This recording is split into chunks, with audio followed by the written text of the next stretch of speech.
হে everyone, তোমরা সবাই কেমন আছো? আই হোপ ভালো আছো। তো আজকে অনেক দিন বাদে তোমাদের সাথে একটা ব্লগ শেয়ার করতে যাচ্ছি। অনেক দিন ধরেই করবো করে আর করা হচ্ছিল না।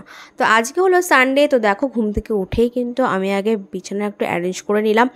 তারপর অ্যাজ ইউজুয়াল ঘর ঝাড়ু করে চলে গেলাম ডাইরেক্ট বাথরুমে ফ্রেশ হতে।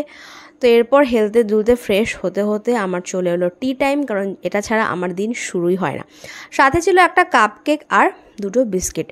তো চা খেয়ে কিছুক্ষণ বাদে করে নেব ব্রেকফাস্ট। আর আজকে আমার ব্রেকফাস্টে ছিল হচ্ছে ডিম অমলেট অ্যান্ড ব্রেড। তো তোমরা জানো আমি এটা খেতে ভীষণ ভালোবাসি। তো চলো আগে ব্রেকফাস্টটা করে নিই, তারপর তো রান্না অবশ্যই করব। তো আমার মতো তোমরা কে কে এই ব্রেকফাস্টটা পছন্দ করো অবশ্যই কিন্তু কমেন্ট করে জানিও। তো আজ যেহেতু সানডে, তো স্পেশাল তো একটু হবেই। আজকে রয়েছে পমফ্রেট। তো এই পমফ্রেট মাছ দিয়ে করব হচ্ছে কারি। তো চলো রান্নাটা শুরু করা যাক। প্রথমেই দেখো নুন হলুদ মাখিয়ে রেখেছিলাম মাছগুলোতে। এবার এটাকে এক এক করে আগে ভেজে নেব। তারপর একটা কড়াতে দিয়ে দেব হচ্ছে গোটা জিরে আর তেজপাতা।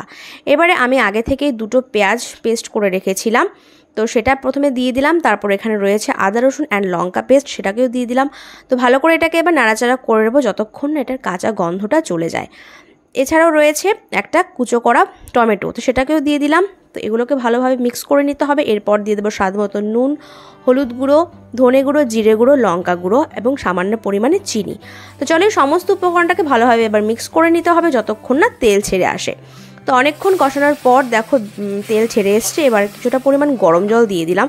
তো যেহেতু এটা গা মাখা মাখা হবে সেজন্য খুব বেশি জল কিন্তু দেবো না। তোমরা যারা রান্নাটা করো নিশ্চয়ই জানবে।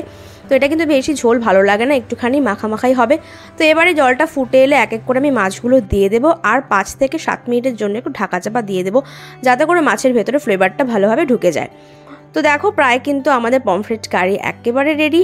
তো একদম শেষে দিয়ে দেবো হচ্ছে কুচো করে রাখা ধনে পাতা। তো এবার দেখো রান্নাটা কিন্তু একদম কমপ্লিট আর গন্ধটা কিন্তু বেশ আসছিল। তো দেখতেই পাচ্ছ আমাদের কিন্তু পমফ্রেট কারি একেবারে রেডি। তো আমার মতো তোমরা কে কে পমফ্রেট খেতে ভালোবাসো অবশ্যই কিন্তু কমেন্ট করে জানাবে। তো রান্না শেষ করে আমার কিছু কাচাকুচি ছিল, কারণ লাস্ট 3-4 দিন ধরে একদমই রোদ উঠছিল না, বৃষ্টি হয়ে যাচ্ছে, সেজন্য অনেক জামা কাপড় জমে গেছিলো। তাই সেগুলোকে মেশিনে দিয়ে আমার পেয়ে গেছিলো হালকা খিদে। তো চলো একটা আম খেয়ে নিলাম। এরপর চলে গেছিলাম স্নানে। আর যেহেতু গরমটা কম ছিল না তাই মুখে খুব একটা বেশি কিছু ইউজ করি, নর্মাল একটা আমি ময়শ্চারাইজার ইউজ করেছি।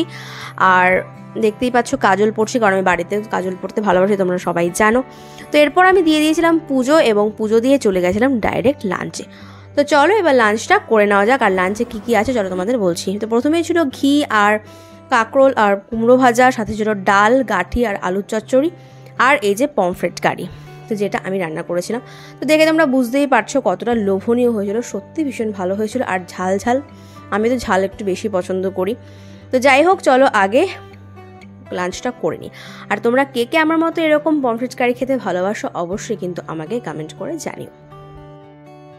তো রোববারের দুপুর বুঝতেই পারছো, খাওয়া দাওয়া করে টানা 1 ঘন্টা দিয়ে দিয়েছিলাম একেবারে ভাত ঘুম। আর সত্যি কথা বলতে আমার শরীরটা খুব একটা ভালো নেই কিছুদিন ধরে, তাই জন্য ঘুমটা ভীষণ পাচ্ছিল। তো ঘুম থেকে উঠেই আমার তো অবভিয়াসলি চা লাগবেই। তো সাথে ছিল পাঁপড় ভাজা, আর আমার কিছু এডিটিংয়ের কাজ বাকি ছিল, তো সেগুলো কমপ্লিট করে আমি খেয়ে নিলাম চা। তারপর দেখো রাতে খেয়েছি বিরিয়ানি, বিকজ আমার না চিকেনটা আজকে সকাল থেকে খেতে ইচ্ছে করছিল, কিন্তু ফ্রিজে অলরেডি 2 দিন আগেই মাছ আনা ছিল, সেই জন্য আর চিকেন আনা হয়নি। তো যাই হোক রাতে ভাবলাম যে চিকেন বিরিয়ানি খাওয়া যাক।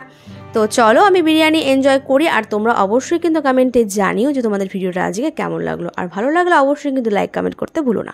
তো দেখা হচ্ছে নেক্সট ব্লগ। ততক্ষণ তোমরা ভালো থেকো, সুস্থ থেকো, tata, bye and good night.